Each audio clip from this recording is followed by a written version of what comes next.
Hello, everyone and everything, and welcome back to more Hollow Knight. In the last episode, we explored a brand new area, the Queen's Gardens. Got a big chunk of it taken care of, but it does seem there's more off to the left that we didn't. But we're not going to worry about that for a while, because last night I had a dream that while recording this episode, I died to the most trivial thing imaginable. And I am extremely worried that that's an omen. I don't even remember what it was. It was like just a group of really simple enemies, probably these guys, and they just took me on down. So we're back in the fungal waste. We haven't been here in a fair bit of a while. And there are a few things we can do here. I'm not going to do all of them today. But there is one, which is already marked on our map, compliments of Zelda. We can see a warrior dream up to the top right. And I've just been having such a good time taking all those guys out. Let's go ahead and do another. So from way up here, we go over to the right and discover the grave site. Wait, child, why have you come here? Have you come to tame this savage ruined land?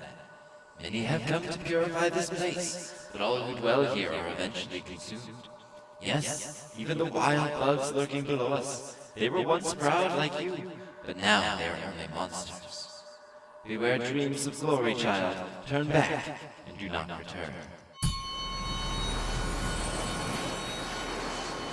Elder is a refreshingly straightforward boss fight, though not necessarily very easy. As a warrior dream, he has variable health, of course, and only 2 attacks to run by us. The Bangle Bash and the Bangle Barrage.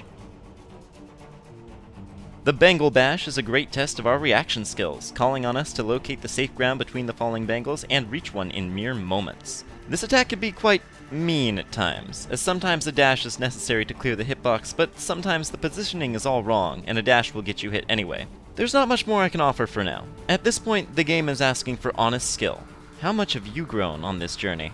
Luckily, the Bangle Barrage makes up for that. This one may take a little trial and error on timing, but once you get it, you've got it. Avoiding the attack is easiest from the center, as there are fewer bangles to distract you, and you'll have more time to get a feel for the timing that you can dash through. Additionally, this attack leaves plenty of time to get a little healing in. Once you're clear of the falling bangles, heal as much as you can, and that should be enough to make up for any damage you take from the bashes. The main thing from the barrage is that Elder disappears off screen for its whole duration, which kinda sucks, cause I really don't like just having to wait for a boss before I can do anything. And the barrage can be used a bit too frequently for my liking, but in the end, it's just an even better excuse to heal. I don't have much for a game plan that we didn't already go over. Focus primarily on dodging the bashes rather than wailing on Elder, and you should be just fine. You should still use his position to dictate which direction you're moving, as you want to stay close enough so that the fight doesn't take an entire age. Heal freely when he uses the barrage, and if nothing else, you're sure to win the war of attrition. Now, let's brutally beat this Bangle Bashin' bug before boredom belies our battle. No, we're cutting that. I'm not using that. Goodness, no. Real fast before we tackle him, I do want to draw attention to what he said. And that is that he's referring to the mantises as bugs once proud, now overtaken, referring obliquely again to the infection, as so much seems to be doing these days. Whoop, that's alright. And yet, we know that the Mantis Lords and the Mantis Tribe aren't infected. At least not the ones here. The ones in Queen's Garden, that's another story, which we will have to talk about later. But the ones down here, still proud as can be. So we'll have to figure out exactly where that communications breakdown happened once we take down the Elder. This fight isn't a terrible opportunity to use our newest spell, but he is, like a lot of Dream Spirits, highly susceptible to knockback. Dang it. Why aren't you done yet? Come on! I think... yeah, I think it's about time that I go get my nail upgraded again. We haven't in a bit, but I think this calls for a detour. I know these guys have scaling health, but that felt like it took just a touch too long. My mind, it clears. Have we been sleeping, child? Ah, I remember. Those proud lords. Were they truly monsters? I remember their eyes now, bright and clear. Why then did I fear them so? If there was madness in that village, it was I who brought it. They were right to cast me out. When I attacked, they were right too. They were right to kill. To kill me? Ah. No question there. He definitely realized what was up at the end. Now we remember the Elder. We know exactly what it means now. His monument was built. It's a way to recall what exactly madness brings, or what the infection brings, and that's only madness. So we're pretty close to the City of Tears, so I'm just going to go grab our next nail upgrade. I do have more than enough pale ore to do so. Oh, you've returned. I see you have some pale ore. Give 2 pale ore and 2,000 geo to strengthen the nail. That's probably the most expensive thing we've bought so far. As you wish. I'll get to work then.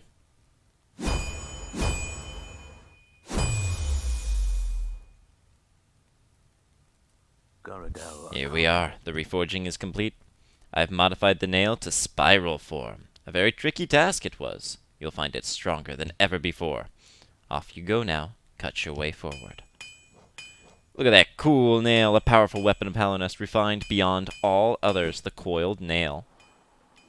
Back at the fungal wastes, so we can carry on where we left off. We can see just how strong this nail is. It now does 17 damage before modifiers, which is absolutely tremendous.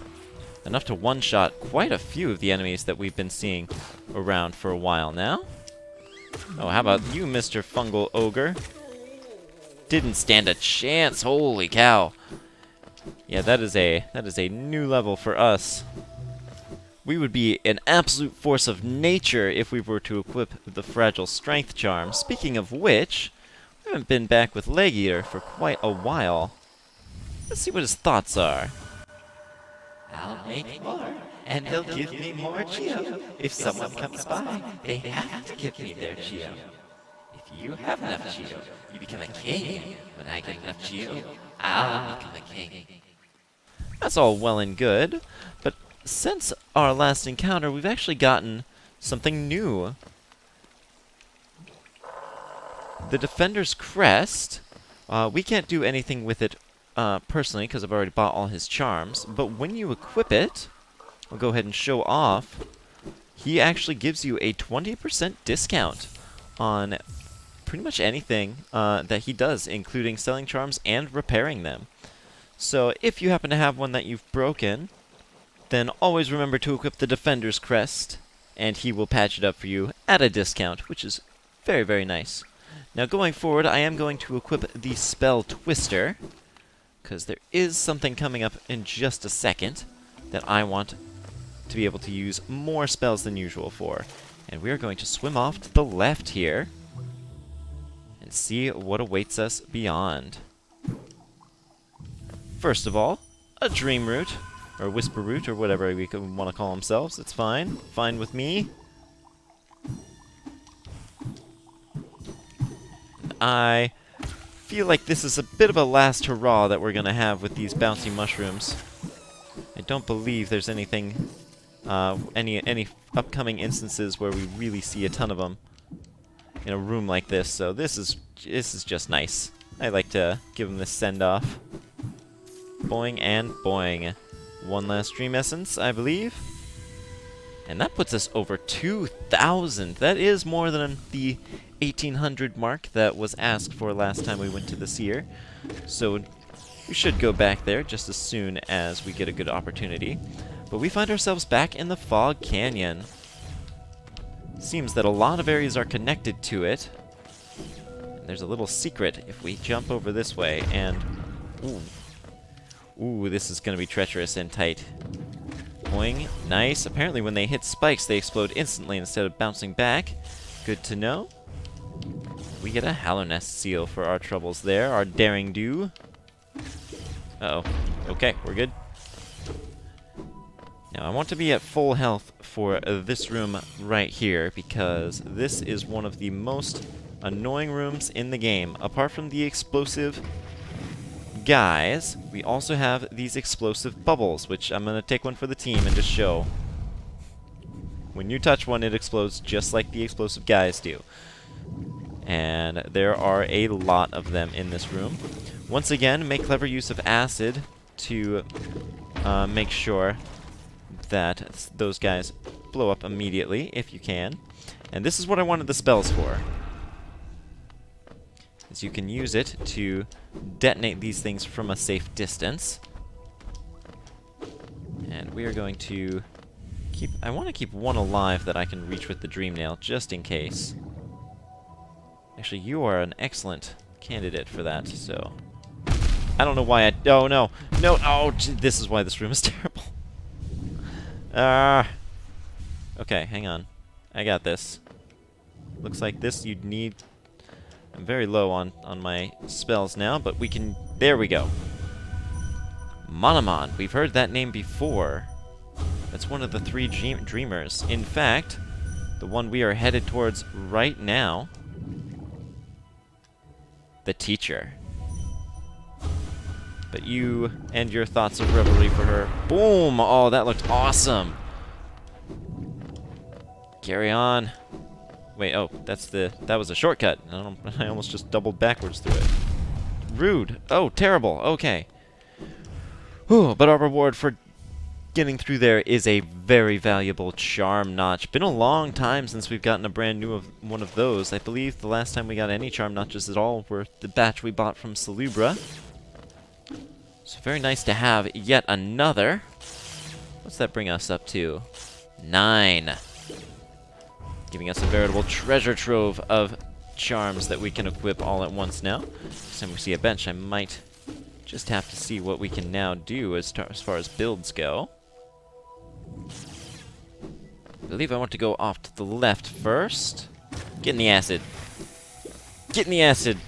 Get in the acid. Should have had an Isthmus tier, you dorks. Whoa, okay, I need to stop. I use the spells, but too close. Some giant husks here. Well and truly expired, overgrown with whatever has caused these very strange life forms to overtake everything. The fact that they call to Monomon might mean that these are sort of either family or something more insidious. Now, we have seen the other side of this black wall before, as well as these pages. So if we jump on up all the way to the top, we find our good friend Cornifer. Ho ho! As odd as Hallownest can be, there's a whole new level of strangeness about these caves. Did you see that dark gate below? It's quite unsettling to be near. I did my best to avoid it. Fortunate for me, I found another route in, though I did end up a little singed after wading through some acid. Shoulda had an Isthmus tier, you dork! There's a large building just below here, out in the middle of a lake, and a marvel to observe. I tried to head in, but it's become a nest for those slimy, see-through creatures. They're just so gross, and give a nasty shock to touch. Yeah, I like the jellyfish. Alright, now we see where we're at. The Fog Canyon is among the smallest of any area.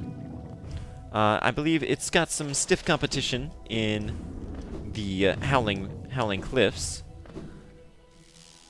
But I think Howling Cliffs has it beaten out.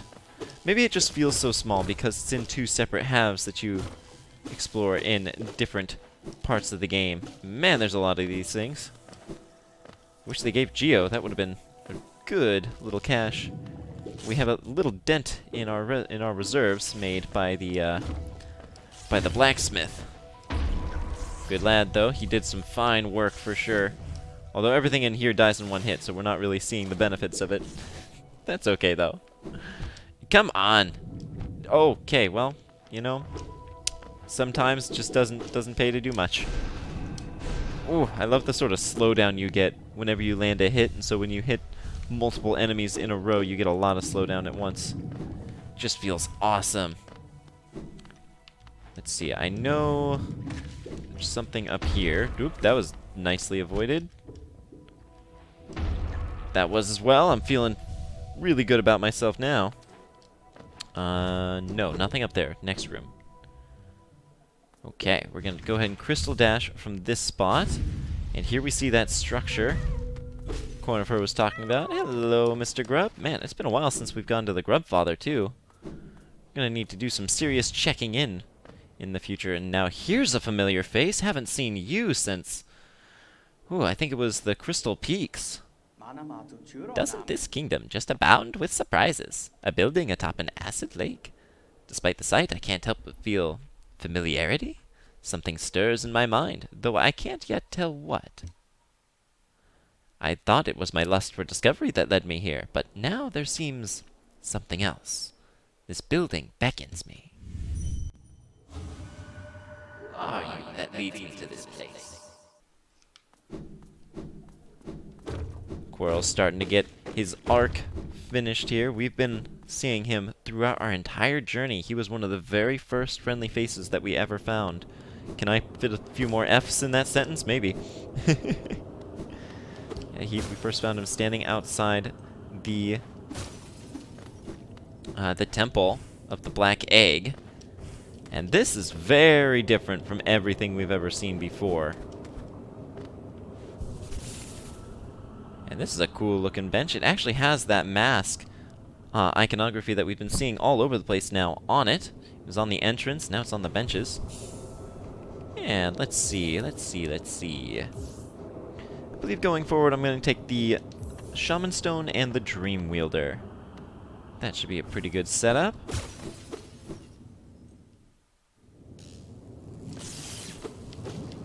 I like how it's just become... I'm going to have these three for a lot of the game now. Now that I have enough charm slots to play around with, foregoing the Wayward Compass is no longer something I feel the need to do. And I know it'll make following along significantly easier. Ooh, that felt cool. Whoa, that one, there it goes. Oh! Ha Nailed it. Once again, that is always an applicable pun. Love that so. It seems that building on a lake of acid wasn't exactly wise. And we start seeing some lore tablets here. A little difficult to read, though. Thur Yoke Abba. Absence, outer shallow gate. Contain lightum vessel. Egg seal thur withdraw. Exterior o seal within. Dreamer intwixt atwixt. Contain light their dream. Chaabba ungrowth contain. Well, Abba isn't gibberish, at least. That's, we've seen that word before back in the... what was it? It was in the Soul Sanctuary. Abba is sort of like their A in the alphabet, I believe. Because it was Record Abba. So it's possible that that was also Record Abba. Talking about containing the dreamer, or their light, or some such thing like that. I can probably get a little vaguer if I tried. But... okay. I feel weird even going over this one, because on a very functional level, I really don't consider this a boss. Like, he is one, don't get me wrong, but take a little gander at that special property down there, and yes, it is impossible for us to damage Umu until something besides us hits him first, which will cause it to stagger for several moments, which is where our old pal Quirrell comes in. He'll land a slash on Umu at pretty slow intervals, and there is nothing we can do to encourage him to do that any faster, so all we have to do while we wait is avoid attacks and stay relatively close. This is probably the largest arena that we've had the luxury of so far, so, not unlike No Eyes, this fight ends up being more of a test of your platforming skills than anything. Now, as for the attacks, we have two. The Target Zap, and the Scatter Zap. Throughout the entire fight, Umu will very slowly pursue the knight around the arena, stopping only when using an attack or staggered. Both of its attacks have unlimited range, so basically every element of this fight is designed to keep you on the move. The target zap is more straightforward, always targeting the knight's exact location with a long series of electric bursts, each with a small telegraph to give you some time to move away. There's not much to this one. As long as you don't hold still or double back, there's no threat here, and you certainly have plenty of directions to move in. The scatter zap is a little tougher, as Umu summons 23 electric bursts all throughout the arena, primarily over the tops of platforms, making most of them unsafe to stand on. All but a few, that is. There are 2 different preset formations Umu can summon the bursts in, and they mirror each other. In both of them, these 2 bottom platforms are always safe, half of this center platform is as well, and one of these 2 topmost. The most reliable safe spots, though, are swimming in the acid below or wall jumping if you can't get that far down. Now, as I said, the game plan here is really simple, since it basically just revolves around waiting for Quirrell to do the whole fight for us. But the onus is still on you to stay on the move, yet stick close to Umu, so you can take advantage of his stagger time. Bear in mind that you can use his head as an extra bouncy nail pogo target. It can help you navigate a little easier. Avoiding the electricity is generally the only thing you have to worry about, but it's especially easy if you always assume on his wind-up that he's going to use the scatter zap. Just head to one of the mini safe spots when you see an attack starting, and simply keep moving if it turns out to be the target zap. And there's really not much more to it than that. Now let's, with the help of Quirrell, show this overgrown Metroid that he's in the wrong Metroidvania. Umu. Now, I believe I died to Umu on my very first run because I was just so confused on what I was supposed to do. And it has been... We've already been in this fight for several seconds and Quirrell hasn't shown up yet. There he is. Thank you, my good lad. Appreciate you and all that you do. Whoa! And we hear him in a much more excited tone than he has ever done before. Nagira Nagu! Or something like that. Kasa! Now, before we actually take this thing down, I do want to Dream Nail him a couple times, which is why I brought in the Dream Wielder. Hold on, Umu. There we go. Light for Monomon. That's the one I wanted. Ooh. And I have gotten myself in a little bit of a pickle, aggressively trying to read this thing's thoughts. It's a giant brain, it should be easier than that. But just using some of our delightful downward dash invincibility frames. And that's going to be all we need. Now, actually, I guess I need healing. Starting to feel the heat here. But always, using the bouncy is just so satisfying. I suppose, I was saying that those bouncy mushrooms got their last hurrah on our way over here, but this is sort of a really cool extension of the mechanic, having it be used directly in a boss fight like this. But that takes down Umu. Now, we can head even deeper. And pretty far down it goes. Seems these tubes are made for draining the lake or storing the acid, or seems there's also words on them, words we cannot read. So I destroy them because that's how it makes me feel. And a tank filled with charged Lumaflies. We've seen these around ever since Green Path, but now we actually get their entry.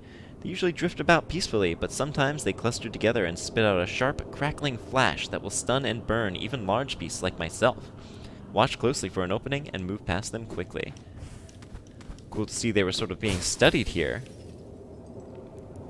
Of absence, their abundant shell, outer, O inner, place. In absence, their void, liquid substance, O weave, absence, inner, O shell, outer, thermater, pure, void, vessel, absence, all outer, contain. Again, it seems like it's trying to say something. That time we heard the word void. Not a term we've heard bandied about, but we have heard it once or twice. Is this where I want to be going? There's a few things to find in here, and I don't want to miss them. King light, growth, in-kind flow, all think and field. Old light, essence, dream, ungrowth, end think, abba. King light, old light, themkin. Think flow, abba, dream, uncontain, thur ungrowth, end life. Again, the main the main thing to consider around here seems to be containment. And we've been talking a lot about the Dreamers. Obviously, we are very close to the teacher. In fact, this giant test tube seems to be exactly what all of that was referring to. Something glows within the tank. Void, Kinglight, who knows how it's managed to keep herself away from us. Did she call you too, then? I realize it's no coincidence we arrived together. Though much of my memory is blank, this place I recall. Within these chambers, the teacher sought to store the kingdom's knowledge, and at its core, she stored herself. To save Hallownest, the teacher willingly became a seal, but upon herself, she enacted an additional protection. Though I cannot recall its happening, I played a part in that feat. She called me here now to reverse that protection, all in aid of you.